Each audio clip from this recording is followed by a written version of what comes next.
Hi und willkommen zu Fresh Milk TV. Minus das Label von Richie Hawtin ist ja wohl vielen schon ein Begriff.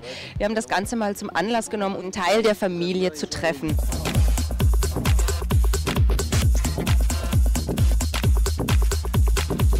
Troy Pierce, Magda, Konrad Black und Matthew Diab. How would you describe your styles and your music? Bass in your face. It's better for everyone else to describe everyone else's style. I think this is better. Yeah. Okay, go Matt, I'll describe Matt. Okay. Sometimes dreamy melodies, but always really good bass lines, and it's not minimal, it's good listening music that you can also dance to really well. Okay. Your style's developing a lot in the last year alone, you know, it's like everything I hear, it's just getting more intense, and definitely like Magda said, bass in your face. Like there's moments that you can tell it's one of his songs. It just sounds like, oh yeah, it's Troy. Mr. Konrad Black over here. Huge hooks that I can walk away singing. Like you have to, because then when you leave, how do I buy that record? Well, it's the one record that goes what? I don't know. Can't help you. No, I can't, but like... Miss Magda here, she's always, the thing that I really love about her records is that they always have this kind of like one really nasty like hook of a bass sound, you know? Hers are always this kind of drop with this, you know? And I'm like, whoa, what is this, you know?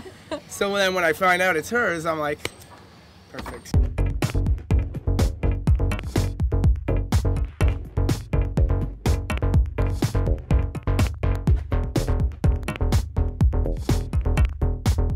In North America, it's still the rock and roll revival and hip hop R&B, you know? Like, slowly more people are starting to get into like techno and stuff in North America again, but it's always an ebb and flow culturally in North America. For me, coming out here, it was just like amazing to be surrounded by like-minded artists, right? And to have an audience. Like it pushes you kind of to do more interesting stuff. Like I think my productivity in New York is nothing if I would have stayed there compared to what I make here, because it's like, shit, she just made that, I have to make something better than that. Like competition in a good way that's fun, you know, not like... Yeah. It's kind of friendly one-upsmanship, you know? One-upsmanship. And it makes you much more productive.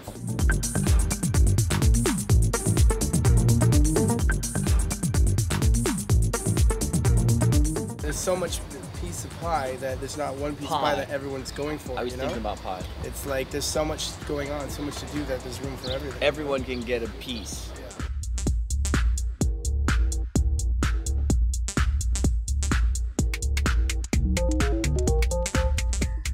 You know, I sit down in the studio and work on a loop, you know, as long as I can. See what happens. Yeah, you just see what happens, and you start maybe with just the simple pieces, and it grows and grows, and then sometimes if it's worth making into a full track, I'll do it then, or sometimes I just leave it as a loop and maybe use it later down the road. But really, it's just free, you know, you can't like try to predict what you're gonna do, you can't, or at least I can't. Can't make rules for myself or anything, it just happens. I would agree with that. Traveling into the forest, you know, for ideas, you know, and then just piece them all together in the studio.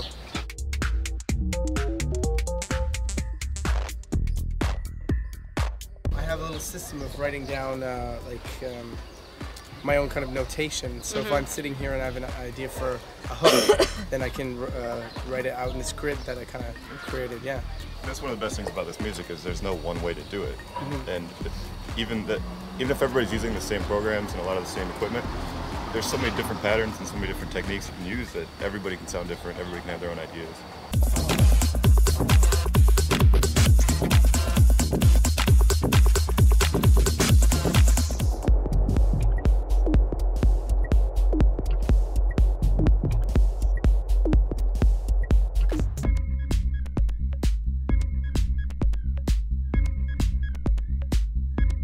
I never thought I would ever have anything to do with music. I just never was a musical person. How did that happen then? I don't know. I don't know. yeah, I discovered the whole Detroit thing, and then I was hooked, and then naturally through the years, I developed my ear and learned a lot more, and so for me it was much more interesting and satisfying. Maybe I'm too impatient to stick with art, I don't know.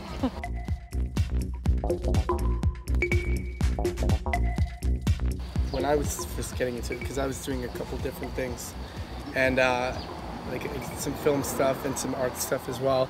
But then the music thing, which I never thought when I was younger that I would be making music when I was older. I thought for sure film and some kind of visual arts. Then I just kind of was like, okay, well, I'll do this for a little while and I'll go back to that, the other stuff. But now it's just kind of taken over so much of the time that here I am in Berlin doing techno.